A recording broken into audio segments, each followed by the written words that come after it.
Number 27, we've got this system which includes a quadratic. We know the system has no real solutions. We want to know the least possible value of k. Whenever I'm presented with a system or anything involving a quadratic, we talk about the number and kind of solutions it has, it immediately calls to mind the discriminant. And hopefully you can get to that point, if you're not there already, where that happens to you, because the discriminant is the way we can solve these directly. I will show you how to use Desmos in a minute, but that can be unreliable on these problems sometimes. So if we're dealing with a system with a quadratic with no real solutions, we know the discriminant must be less than 0. That's the case, right? It's either greater than 0, which is 2 real solutions, equal to 0, which is 1 real solution, or less than 0, which is no real solutions. So first thing, in order to apply the discriminant, I need to get this in the ax squared plus bx plus c form. I need to deal with one equation here. Since these are both equal to y, let's just set them equal to each other, essentially substituting 1 in for y. And let's bring that 2.5 over. So we'll add 2.5 to both sides so that we are in the ax squared plus bx plus c form. And now I can apply the discriminant. B squared minus 4ac is less than 0. B is 8. A is 1. And c is this whole constant term, right? None of these have an x. These are all constants. They are the c. So I have to plug this whole thing in for c. Now I have an inequality I can solve for k. Let's do that. So 64, careful with the sign here, minus 4k minus 10 is less than 0. So 54 minus 4k is less than 0. So negative 4k is less than negative 54.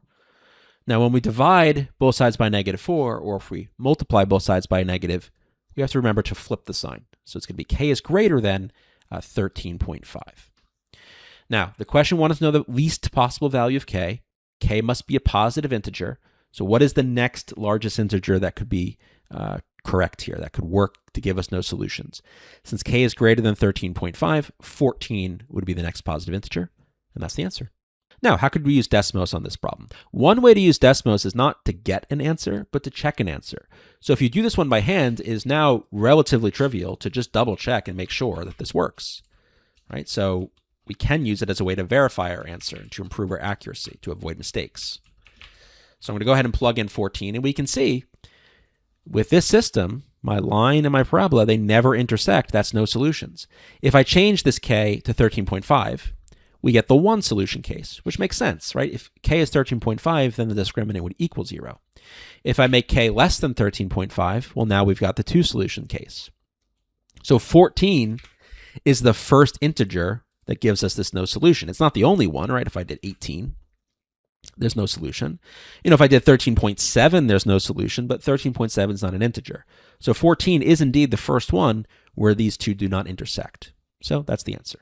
In this case, you may have also tried using a slider, which is actually not terrible in this scenario.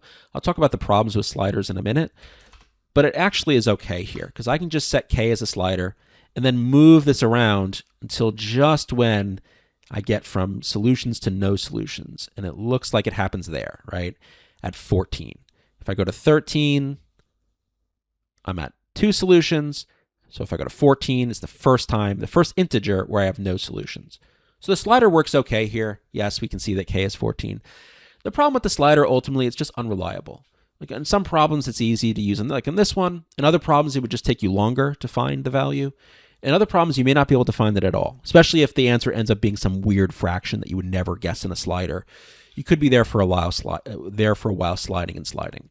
So slider can be good, especially if you're desperate, but my recommendation, understand the discriminant, understand the signals that you're going to need it, which is going to be anything involving a quadratic where you're talking about the number of solutions or the number of intercepts or anything like that, x-intercepts. Discriminant is usually the way to solve this directly. So have that as your primary approach. You can check your answer once you get it with Desmos.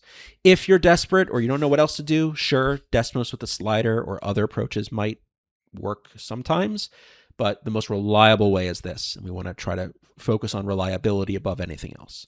Either way, we'll get 14.